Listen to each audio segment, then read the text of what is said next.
Antes de começarmos a falar sobre construtores, eu quero abrir um parênteses aqui e falar de uma questão muito importante chamada encapsulamento.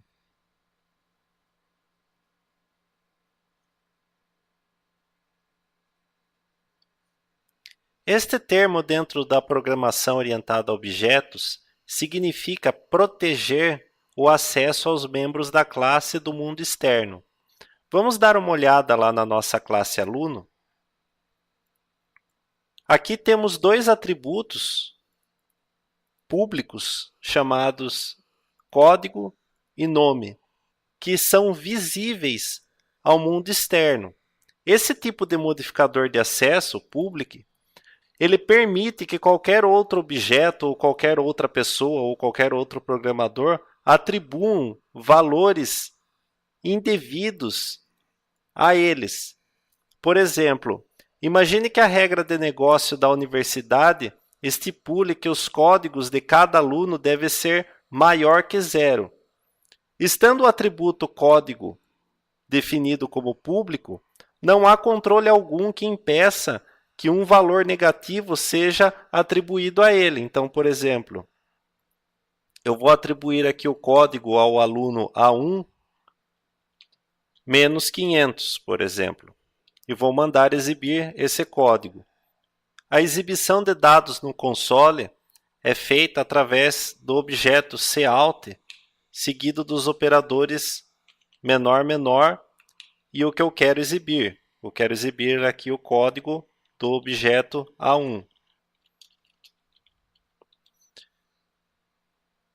Vamos rodar a aplicação. Perfeito, ó. Ele está exibindo o código menos 500, que não é permitido de acordo com a regra de negócio da universidade. Uma maneira de contornar isso daqui é definir esses atributos como privados, que é uma boa prática de programação, e criar funções públicas contendo as regras de negócio que impeçam que o código seja um valor menor ou igual a 0. Então vamos criar as famosas funções getters and setters para obter o valor de cada atributo da classe e as setters para setar o valor de cada atributo da classe. Em algumas literaturas você poderá encontrar como sinônimos accessor methods and mutator methods.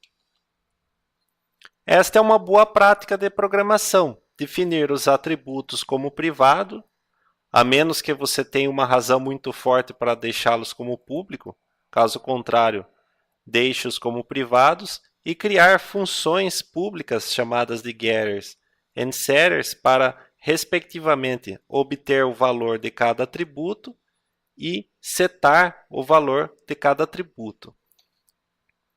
Então aqui temos que criar dois getters, um para o código e outro para o nome, e dois setters, um para o código e outro para o nome, da seguinte maneira. Então, get código retorna um valor do tipo int, né? Return código. E o get nome. O get nome ele retorna um tipo string, get nome, return nome. Agora vamos criar os setters. Set código irá receber como parâmetro um valor inteiro, eu vou chamá-lo de código mesmo. Poderia chamar, por exemplo, de C, mas eu vou deixar código. Esse código o valor dele será atribuído ao código atributo da classe aluno. Então, código irá receber código. Temos aqui uma ambiguidade, porque Essa expressão não diz se este código é este aqui e se este é este do parâmetro. Para desfazer essa ambiguidade, utilizamos a palavra reservada diz. Então, o operador diz, ele referencia o parâmetro implícito de um método. Então, o parâmetro implícito aqui é o atributo código. Então, quando eu coloco diz, esse símbolo de tracinho com um sinal de maior, eu estou referenciando ao atributo da classe. Então, este código é o código que é passado com o parâmetro e o valor dele é copiado para o atributo da classe, que é o atributo código. Essa função ela não retorna nada, então a função que não tem return, ela deve ser definida como void. Ok, vamos fazer o set para o nome agora. Então, void set nome, string nome. Aqui é a mesma coisa. Vou referenciar o atributo nome.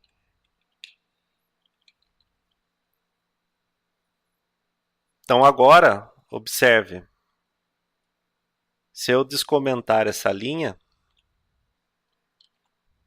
acontece um erro de compilação. Por quê? Porque o atributo código, ele não é mais explícito, ele não é mais público. Então, eu não posso passar diretamente qualquer valor a ele, eu tenho que usar a função setCódigo. Então,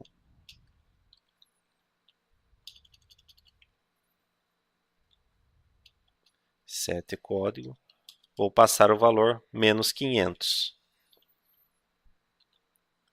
E aqui eu tenho que mudar, né? Para eu obter o valor do código, eu tenho que usar o método getCódigo.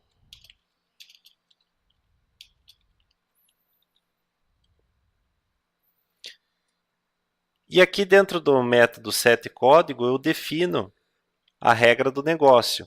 Qual é a regra? Eu não posso ter valores negativos, valores menores ou iguais a zero. Então, se o código for menor ou igual a zero, eu vou forçar que esse código passe a ser positivo. De que forma? Então, uma multiplicação de dois valores negativos resulta em positivo. Então, eu vou multiplicar o código por menos 1 para ele se tornar positivo toda vez que ele for negativo. Então, se o código for menos 500 é menor que zero.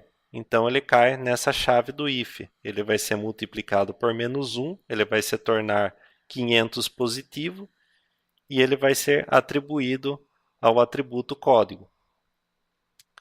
Vamos compilar e rodar a aplicação.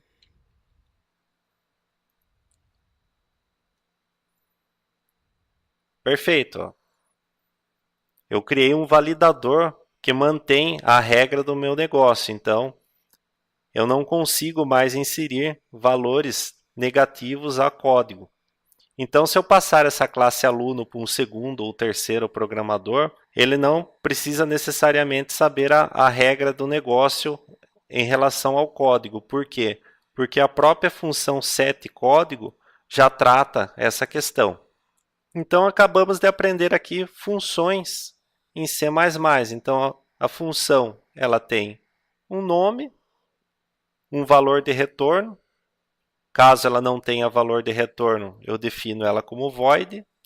Caso ela tenha valor de retorno, a última linha da função deverá ter o valor a ser retornado. Aqui no caso, return código, return nome.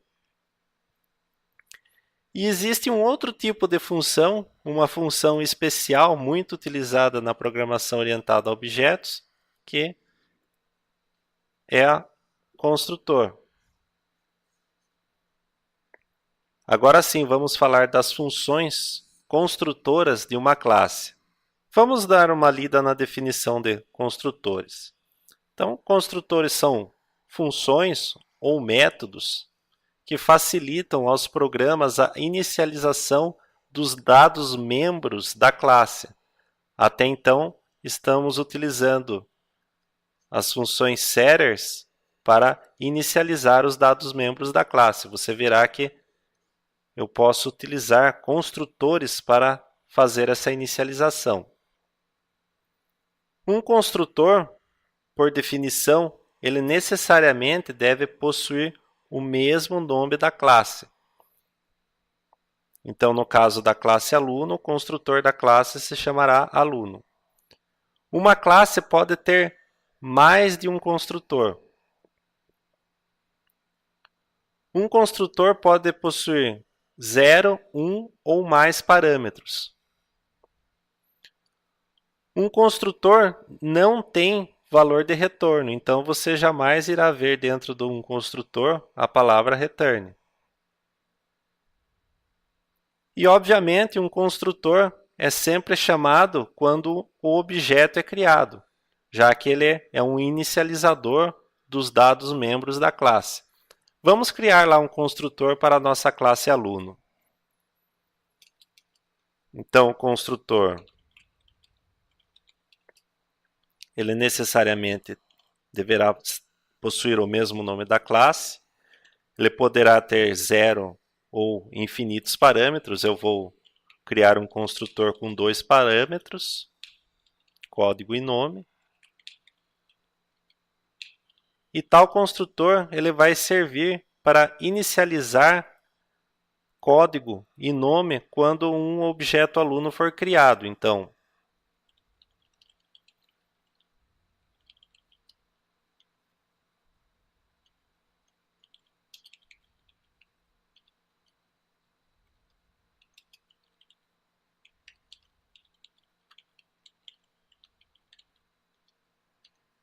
vamos compilar a aplicação. Observe que lá na função main ocorreram 2 erros. Por quê? Porque eu estou criando aqui 2 objetos A1 e A2 e eu não estou passando como parâmetros os valores de código e nome. Então, como eu tenho agora um construtor, eu sou obrigado a passar um valor de código, vou passar, sei lá, um valor 100 e um nome para o objeto aluno A1. Vou chamá-lo de João. E o mesmo para o objeto A2. Eu vou chamá-lo de Maria e o código 200. Eu vou apagar esse set aqui. Compilar a aplicação. Ok. O erro sumiu. E eu vou exibir os atributos código e nome, tanto de A1 quanto de A2. Então, aqui eu estou exibindo o código, vou exibir o nome.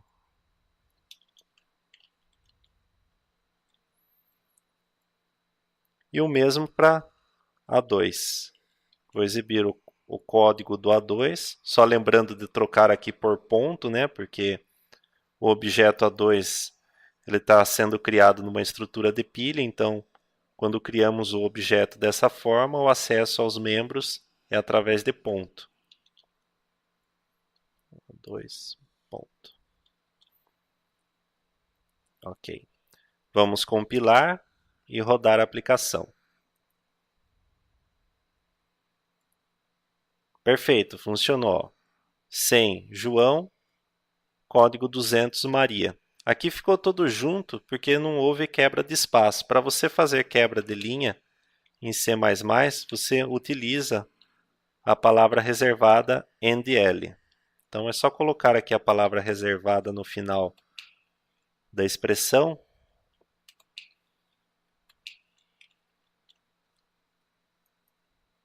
Vamos compilar.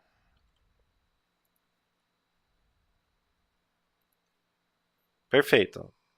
Número 100 é o João, número 200 é a Maria. Se eu quiser criar a Maria com um código errado, por exemplo, um código -900, eu não vou conseguir. Por quê? Porque eu já tenho definida na função setCódigo a regra de negócio que impede que eu crie valores de código negativo. Só uma ressalva aqui, eu não estou usando a palavra reservada delete para destruir o objeto, conforme eu expliquei no vídeo anterior. Por quê? Porque a função main, ela acaba aqui, ela é muito curta, então o programa será encerrado e todos os objetos destruídos automaticamente. Mas se você tivesse numa aplicação em que depende do usuário fechar, encerrar o programa, ou seja, clicar no xizinho lá da janela para fechar, eu precisaria usar delete para os objetos que eu não queira mais utilizar, para não ficar poluindo memória. Então, nesta aula, você aprendeu como criar funções em C++ e o significado e como criar construtores em C++. No vídeo a seguir, você irá aprender que existem alguns tipos distintos de construtores em C++.